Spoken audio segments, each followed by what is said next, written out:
नमस्कार दोस्तों, मेरे YouTube channel DSC mathematics classes में आपका एक बार फिर से स्वागत है। आज का जो लेक्चर है वो क्लास 11th मैथमेटिक्स स्टूडेंट्स के लिए है, जिसमें हम चैप्टर फर्स्ट सेट की बात करेंगे। और ये जो लेक्चर है ये आपके इस चैप्टर का 10th लेक्चर है। इस लेक्चर के अंदर हम एक इम्पोर्टेंट टॉपिक की बात करेंगे, एक इम्पोर्टेंट कंसेप्ट की बात करेंगे, जिसका नाम है वेन डायग्राम या फिर वेन आरेख। ठीक है, अब तक आपने जो भी समुच्चय पढ़े उन पर आपने क्या क्या अप्लाई किया संग्रह के तौर पे, यूनियन, इंटरसेक्शन, डिफरेंस और कॉम्प्लीमेंट। ठीक है, लेकिन अब की बार हम समुच्चय का जो कंसेप्ट है उसको हम किसके तौर पे देख रहे हैं, उसको हम वेन आरेख के द्वारा निरूपित कर रहे हैं। कहने मतलब अब तक आपने क्या किया, आपने समुच्चय को जो भी है समुच्चय के एलिमेंट को आपने किस रूप में दिखाया, समुच्चय के एलिमेंट को आपने या तो रोस्टर रूप में दिखाया या फिर नियम रूप में दिखाया। लेकिन ठीक है, अब की बार करना क्या है, अब की बार समुच्चय को आपको क्या दिखाना है, आरेखों के रूप में दिखाना है। कहने का मतलब है कि समुच्चय के जो अवयव हैं वो किसके अंदर होते हैं, मंझले कोष्ठक के अंदर नहीं, समुच्चय के अवयव एक आरेख के अंदर होते हैं। ठीक है, और इन आरेखों के मध्य संबंध को या फिर समुच्चय के मध्य जो भी संबंध होता है उनको दर्शाने के लिए क्या किया जाता है, इन आरेखों का प्रयोग भी किया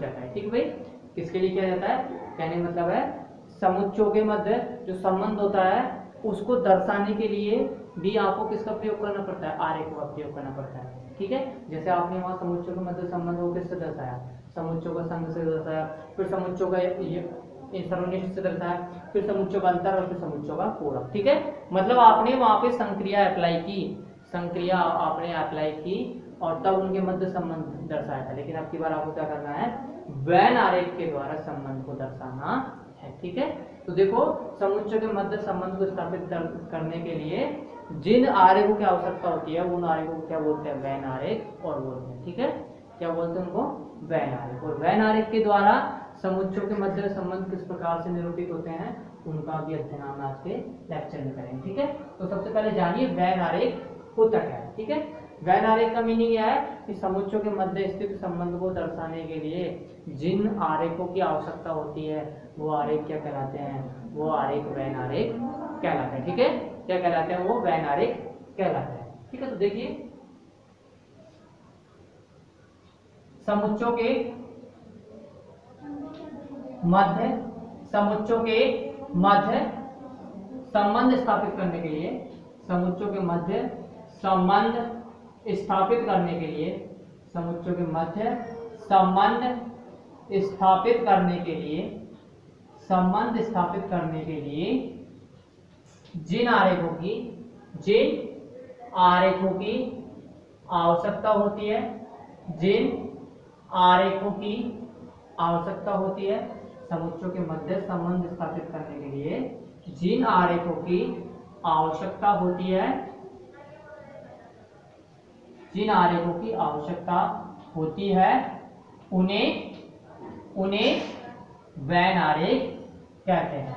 ठीक है, उन्हें क्या कहते हैं, वेन आरेख कहते हैं। ठीक है, क्या कहते हैं, वेन आरेख। ठीक है, और वेन आरेख किसने दिया, वेन आरेख का सिद्धांत, वेन आरेख का सिद्धांत, वेन आरेख का सिद्धांत अंग्रेज तर्कशास्त्री, वेन आरेख का सिद्धांत अंग्रेज तर्कशास्त्री जॉन वेन ने दिया। ठीक है, वेन आरेख का सिद्धांत किसने दिया, अंग्रेज तर्कशास्त्री जॉन वेन ने दिया। ठीक है, किसने दिया, जॉन वेन ने दिया। आप देखिए ये तो आपको पता चल गया कि वेन आरेख होते क्या है और इनकी उपयोगिता क्या है, और ये वेन आरेखों का कंसेप्ट किसने दिया। ठीक है, अब इन वेन आरेखों के द्वारा आपको क्या स्थापित करना है, संबंध स्थापित करना है। ठीक है भाई, तो देखो इनके मध्य समुच्चय के मध्य संबंध किस प्रकार से स्थापित करते हैं, वेन आरेख के द्वारा। तो देखो समुच्चयों की 4 संक्रिया थी आपकी, सबसे पहली थी समुच्चयों का संघ, सेकंड थी आपकी समुच्चयों का सर्वनिष्ठ, थर्ड है आपकी समुच्चयों का अंतर और फोर्थ है समुच्चयों का पूरक। ठीक है, देखो इसमें करना क्या होता है, वेन आरेख में समुच्चय का निरूपण किस प्रकार से करते हैं, वेन आरेख में समुच्चय का निरूपण। ठीक है, वेन आरेख में समुच्चय का निरूपण, देखो इसमें निरूपण किस प्रकार से करते हैं, वैन आरेख में जब भी आप समुच्चयों का निरूपण करोगे तब आपको करना क्या है, आपको सार्वत्रिक समुच्चय यू को तो किसका क्या मानना है, सार्वत्रिक समुच्चय यू को तो मानना है आपको। किसके द्वारा प्रदर्शित करना उसको, तो एक आयत के द्वारा, और उसके प्रत्येक एलिमेंट या उसके प्रत्येक एलिमेंट मतलब उसके प्रत्येक एलिमेंट सेट या फिर प्रत्येक सेट को किसके रूप में दिखाना है, प्रत्येक रूप को सेट को दिखाना है वर्ग के, सॉरी प्रत्येक सेट को किसके रूप में दिखाना है, वर्ग के रूप में दिखाना है। दैट मीन्स आपको करना क्या है, आपको जब भी वैन आरेख के मध्य वैन आरेख के द्वारा जब समुच्चयों के मध्य संबंध स्थापित करना है तब आपको सार्वत्रिक समुच्चय यू को तो क्या मानना है, यू को तो किससे रिप्रेजेंट करना है, आयत से, ठीक है। और समुच्चयों को किसके द्वारा रिप्रेजेंट करना है, समुच्चय ए बी सी को इनके अंदर वृत्त के द्वारा निरूपित करना है, ठीक है भाई, इसके द्वारा निरूपित करना है वृत्त के द्वारा। जहाँ पे ये समुच्चय ए बी सी किसके अवयव होते हैं, जहाँ पर ये समुच्चय ए बी सी किसके अवयव होते हैं, ये अवयव होते हैं सार्वत्रिक समुच्चय यू के, ठीक है। ये किसके अवयव होते हैं, सार्वत्रिक समुच्चय यू के। तो देखिए वैन आरेख के द्वारा, वैन आरेख के द्वारा, वैन आरेख के द्वारा समुच्चयों के मध्य, वैन आरेख के द्वारा समुच्चयों के मध्य संबंध स्थापित करने के लिए, समुच्चयों के मध्य संबंध स्थापित करने के लिए, संबंध स्थापित करने के लिए, संबंध स्थापित करने के लिए सर्वप्रथम सर्वप्रथम सार्वत्रिक सर्वप्रथम सार्वत्रिक समुच्चय कैपिटल यू को, कैपिटल यू को एक, कैपिटल यू को एक आयत के रूप में, एक आयत के रूप में, एक आयत के रूप में प्रदर्शित करते हैं, ठीक भाई, एक आयत के रूप में प्रदर्शित करते हैं। तथा तथा समुच्चय, तथा समुच्चय ए कॉमा बी कॉमा सी इत्यादि को, इत्यादि को,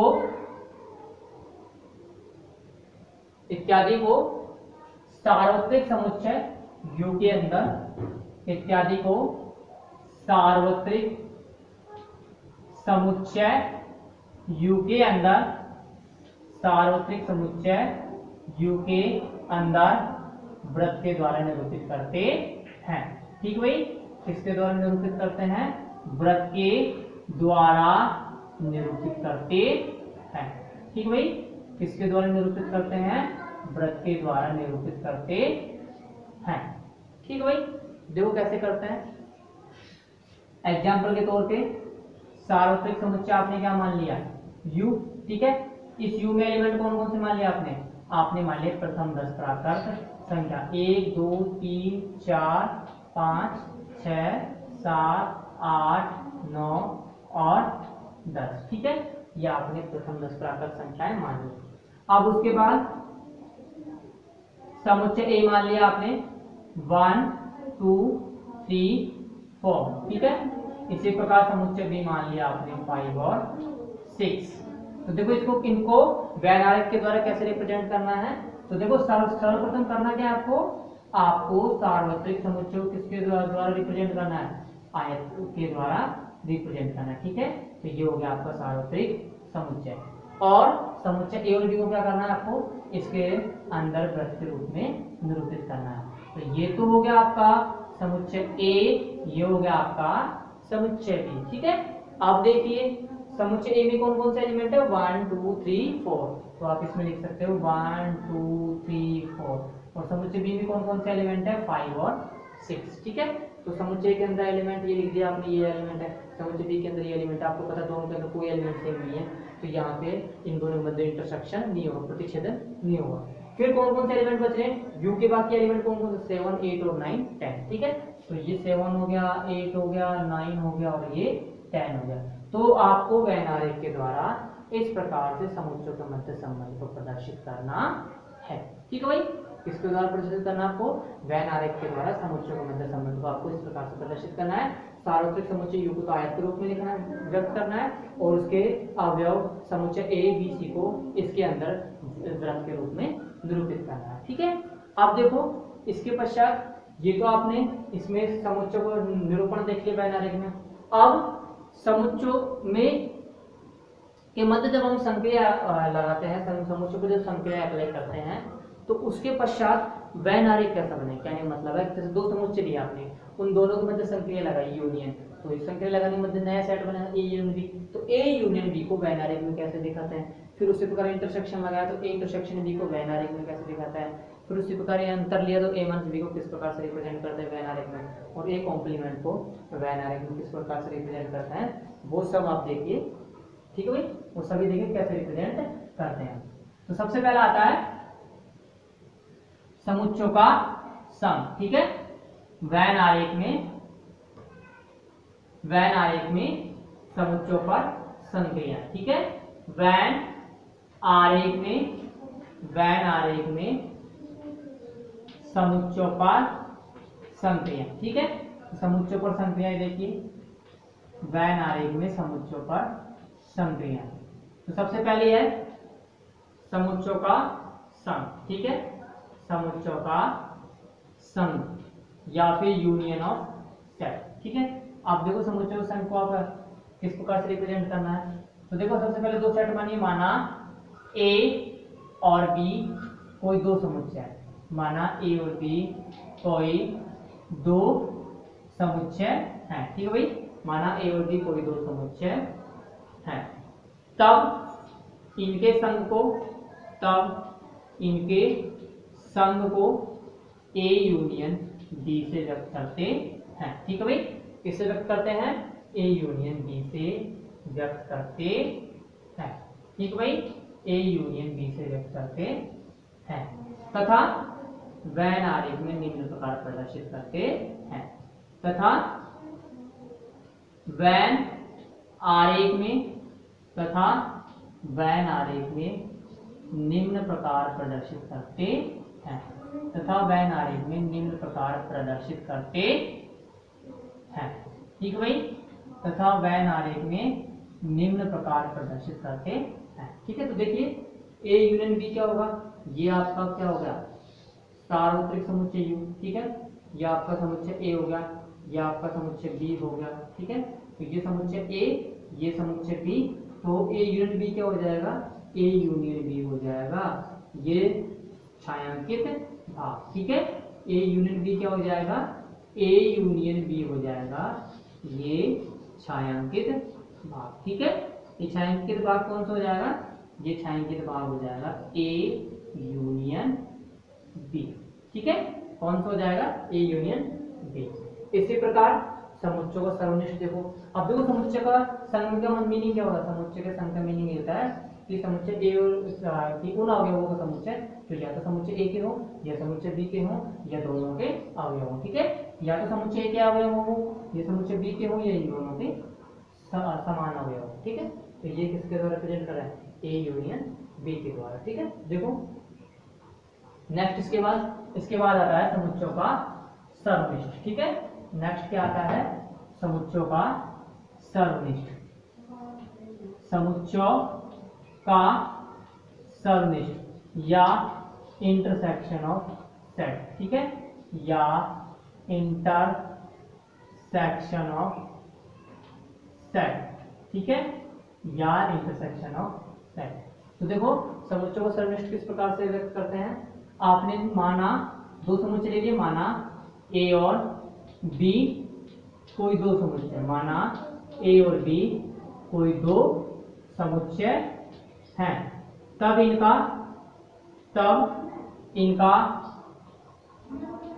सर्वनिष्ठ समुच्चय क्या होगा? A इंटरसेक्शन B होगा। ठीक है, तब इनका सर्वनिष्ठ समुच्चय क्या होगा? A इंटरसेक्शन B होगा, जिसे वैन आरेख में निम्न प्रकार प्रदर्शित करते हैं। ठीक है, जिसे वैन आरेख में निम्न प्रकार प्रदर्शित करते हैं। जिसे वैन आरेख में निम्न प्रकार प्रदर्शित करते हैं। ठीक है भाई, जिसे वैन आरेख में निम्न प्रकार प्रदर्शित करते हैं। ठीक है, तो देखिए ए इंटरसेक्शन बी क्या होगा, ए इंटरसेक्शन बी, ये सार्वत्रिक समुच्चय हो गए यू। ठीक है, ये सेट ए हो गया और ये सेट बी हो गया। तो ए इंटरसेक्शन बी के अंदर कौन कौन से एलिमेंट होंगे, ए इंटरसेक्शन बी के अंदर वे अवयव होंगे जो कि समुच्चय ए और समुच्चय बी दोनों में विद्यमान होंगे। क्या मतलब दोनों के कॉमन एलिमेंट किसका निर्माण करेंगे, सेट ए इंटरसेक्शन बी का। तो दोनों में कॉमन रीजन कौन सा है, दोनों में कॉमन रीजन है ये वाला। ठीक है, दोनों में कॉमन क्षेत्र कौन सा है, दोनों में कॉमन क्षेत्र है ये। तो ए इंटरसेक्शन बी कौन हो गया, ए इंटरसेक्शन बी हो गया। ठीक है, इसी प्रकार समुच्चयों का अंतर देखो। ठीक है, इसी प्रकार समुच्चयों का अंतर, तो समुच्चयों का अंतर क्या हो जाएगा, समुच्चयों का अंतर देखो,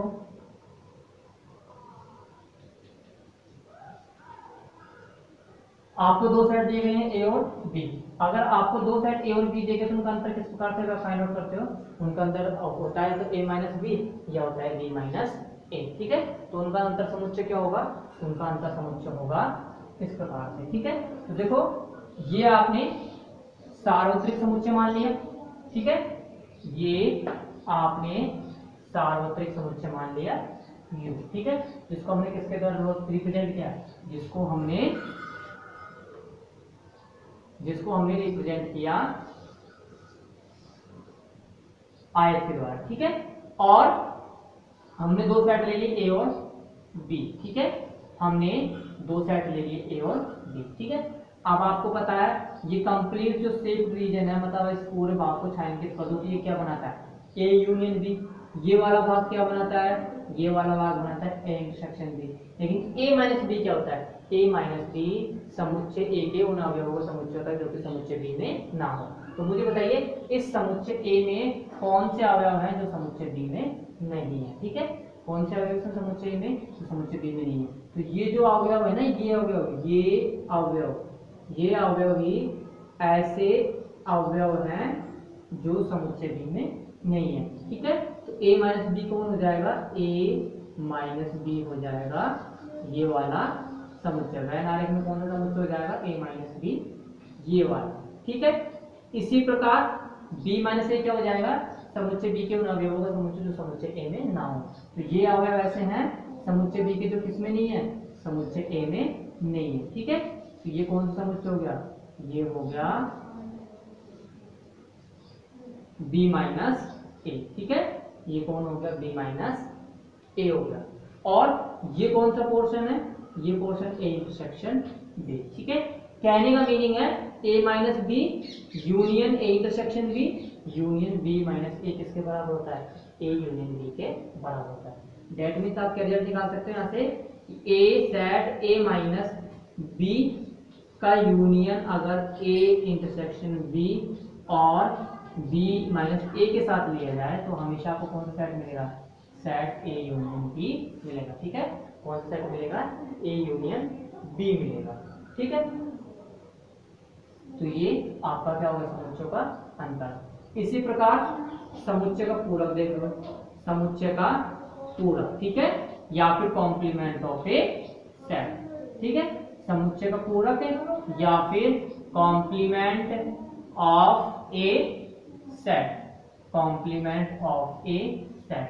तो देखो समुच्चय का पूरक क्या होता है, समुच्चय का पूरक को व्यक्त करता है ए से कॉम्प्लीमेंट से, और इसका पूरक समुच्चय उन समुच्चय यू के उन अवयवों का समुच्चय होता है जो कि किसके अंदर ना हो, समुच्चय ए के अंदर ना हो। मतलब समुच्चय यू के उन अवयवों का समुच्चय जो समुच्चय ए के अंदर ना हो क्या कहलाता है, पूरक समुच्चय कहलाता है। और उसका वैन आरेख में निरूपण किस प्रकार से होता है, इसका वैन आरेख में निरूपण होता है इस प्रकार से। ठीक है, ये तो हो गया आपका सार्वत्रिक समुच्चय, ये हो गया आपका सेट ए। ठीक है, ये क्या होगा आपका सेट ए हो गया। अब इसका पूरक समुच्चय ए डैश क्या होगा, इसका पूरक समुच्चय ए डैश होगा कि उन अवयवों का समुच्चय यू के उन अवयवों का समुच्चय जो ए में ना हो। तो यू के ये जो अवयव है सर्कल के बाहर के, ये ही ऐसे अवयव है जो कि ए में नहीं है। ए डैश क्या हो जाएगा, ए डैश हो जाएगा ये वाला पार्ट। ठीक है, ए डैश क्या हो जाएगा, ये वाला पार्ट हो जाएगा।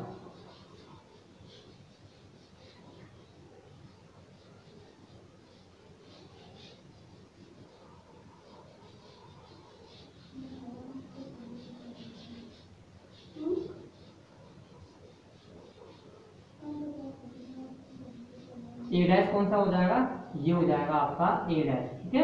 ए डैश क्या हो जाएगा, ये वाला पार्ट, ठीक है। अब आपको पता है ए और ए डैश का अगर मैं यूनियन लेता हूँ तो किसके बराबर आएगा, यू के बराबर, ठीक है। यहाँ से रिजल्ट निकलता है, यहाँ से कौन सा रिजल्ट निकलता है, रिजल्ट निकलता है कि ए का यूनियन अगर मैं ए डैश के साथ लूँ तो कौन सा समुच्चय मिलता है, सार्वत्रिक समुच्चय यू। और ए का इंटरसेक्शन अगर ए डैश के साथ लूँ तो हमेशा कौन सा समुच्चय आएगा, हमेशा आएगा रिक्त समुच्चय फाई, ठीक है। कौन सा समुच्चय आएगा, हमेशा रिक्त समुच्चय फाई आएगा। तो वैन आरेख में इन समुच्चयों का निरूपण इस प्रकार से किया जाता है। ए यूनियन बी का मैंने बताया था किस प्रकार से करना है, ए इंटरसेक्शन बी का इस प्रकार से, ए माइनस बी का इस प्रकार से, बी माइनस सी का इस प्रकार से। ये वाला पोर्शन ए इंटरसेक्शन भी हो गया, ये कंप्लीट ए यूनियन भी हो गया, और ये वाला पार्ट क्या बच गया, ये वाला पार्ट इसका कॉम्प्लीमेंट हो गया, ठीक है। जिसमें और एक बात हो, हमेशा सार्वत्रिक समुच्चय को आयत के द्वारा और इसके अवयव समुच्चय ए बी सी को इसके अंतर्गत वृत्त के द्वारा निरूपित करते हैं, ठीक है। तो ये जो चैप्टर है, इस चैप्टर का थ्योरेटिकल पोर्शन आज कंप्लीट हो चुका है। अब उसके बाद बचे हैं इसके एक्सरसाइज में कुछ क्वेश्चन जो कि आपके एक या दो लेक्चर में कंप्लीट हो जाएंगे। आप देखो एक्सरसाइज क्वेश्चन, देखो एक्सरसाइज 1.2 के क्वेश्चन।